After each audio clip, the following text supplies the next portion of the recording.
how do you describe if you're tired to people and how tired you are? Pretty challenging. Well, there's something called the spoon theory, and it's a powerful way not only to understand fatigue, but to actually explain fatigue. What I want you to do is imagine waking up every day with only a small amount of energy to spend.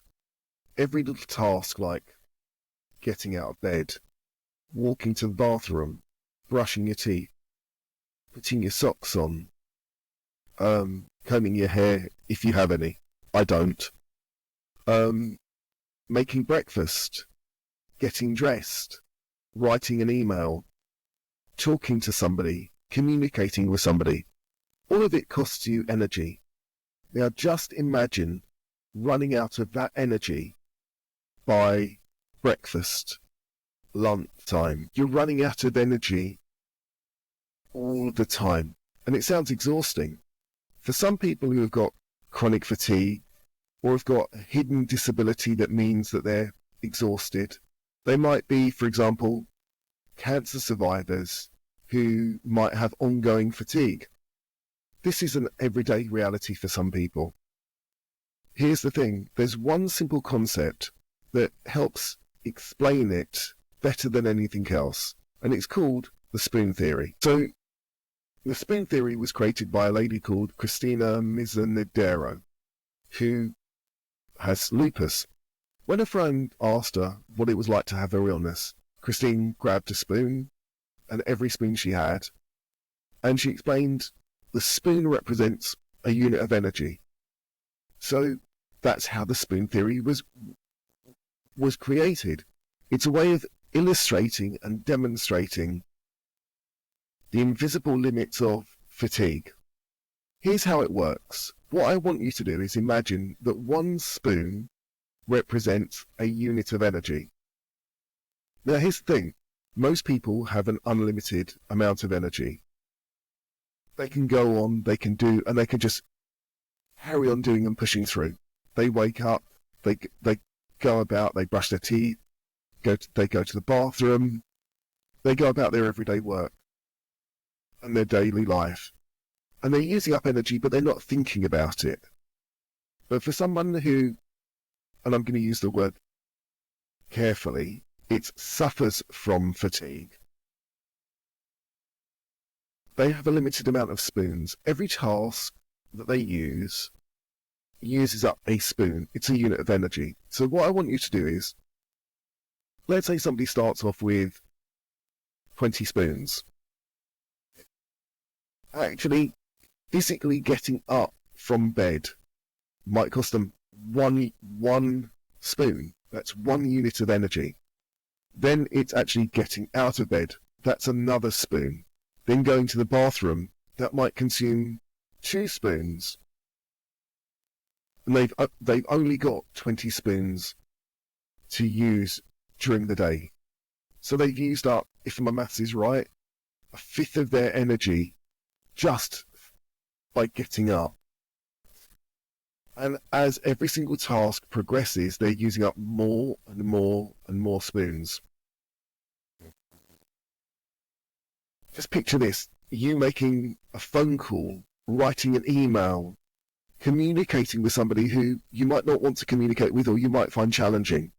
That uses up your energy, but for people who suffer from fatigue, that uses up spoons. That might use up 1, 2, 3, 4, 5 spoons of their energy. So by the time they finish their tasks, they're actually run out of energy, even possibly before the day started. By the time they're supposed to be getting into a routine.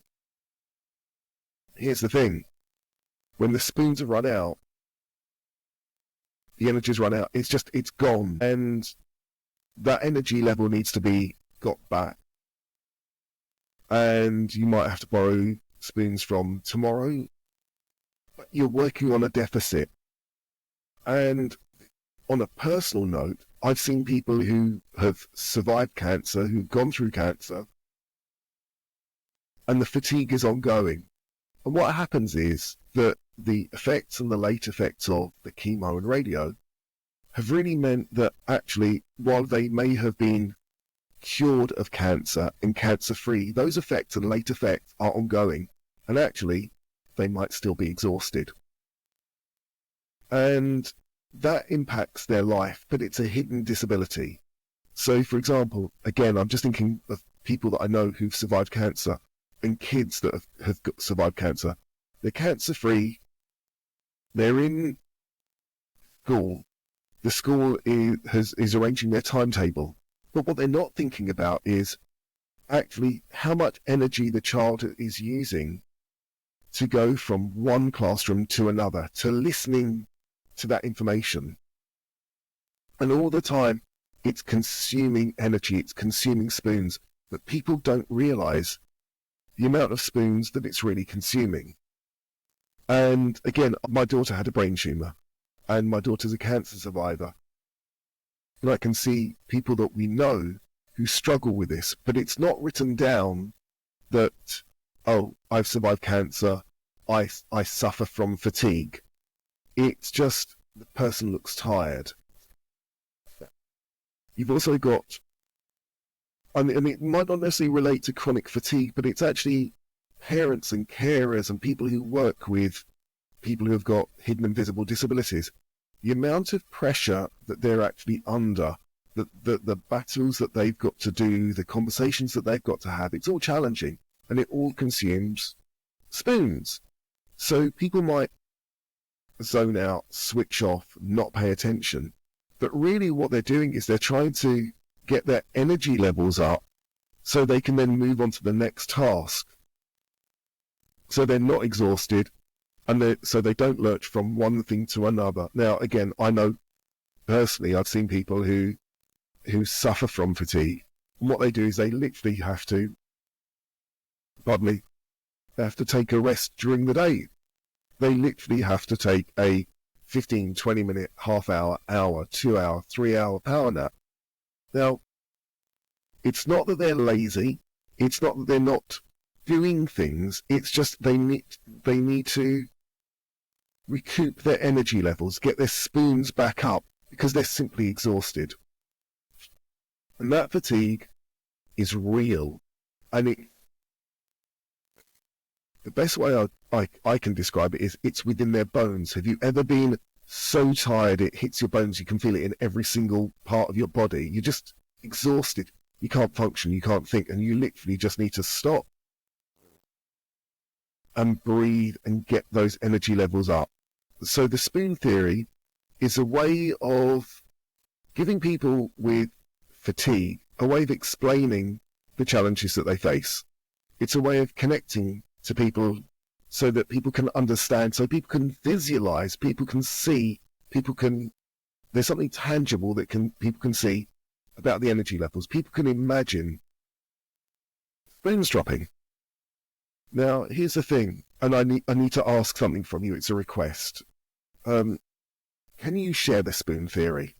Can you talk to people about spoons and about how people describe the energy and educate them on spoons and the units of energy? And when you ask them and ask people how they are, and they say, I'm not feeling great or I'm a bit tired, explain to them that they can describe their fatigue in spoons and say, well, look, just imagine you've got spoons and you've got this energy.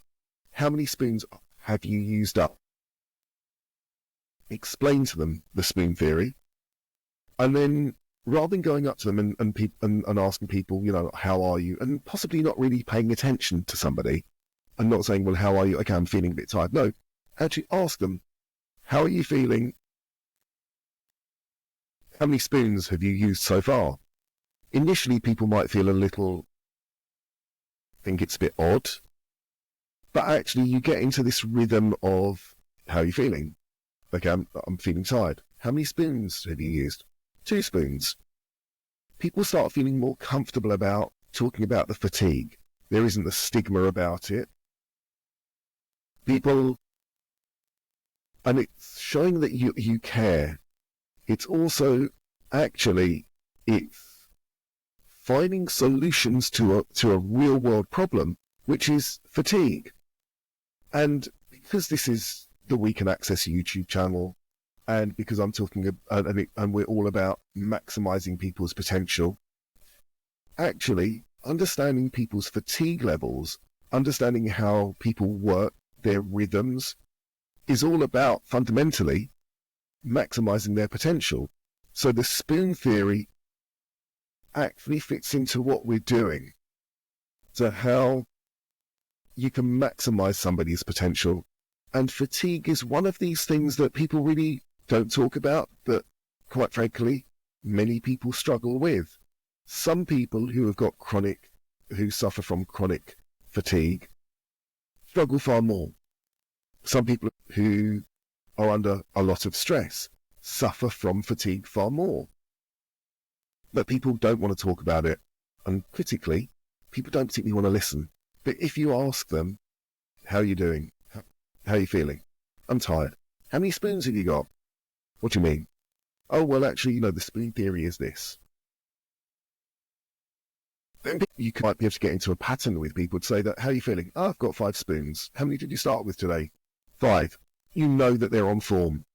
But actually, if you ask somebody the following day, how are you feeling? How many spoons have you got? They said, well, 2. How many did you start with? 5.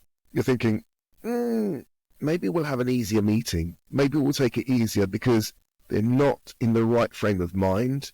They're not physically receptive. They might not be able to engage with the task that you're requiring them to do.